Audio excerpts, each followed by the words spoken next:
Kailangan po tama. Okay mga kalodi? Meron po tayong mga parts dito mga kalodi. Yan. Yung tatlo na yan ay may dapat taligan. Okay mga kalodi? Unahin po natin. Ito mga kalodi. Kailangan po nakasagot. Yan. Yan mga kalodi. Itong goma po, yung may malaki, kamali po, doon po nakasablay. Okay mga kalodi? Yun. Okay mga kalodi? Ito naman po mga kalodi, doon po ito sa arm. Okay? Kung ito nakakabit na sa arm, ganun na sa arm. Ganun na po yan sa arm, di ba mga kalodi? Ito naman po, kung may sundero, yan ganyan po yan mga kalodi ha.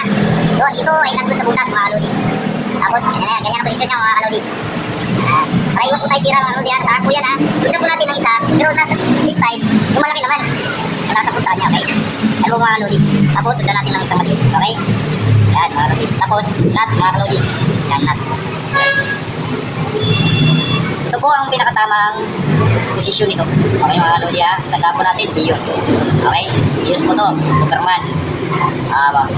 Superman. Natutunan po kayo paano mag-install.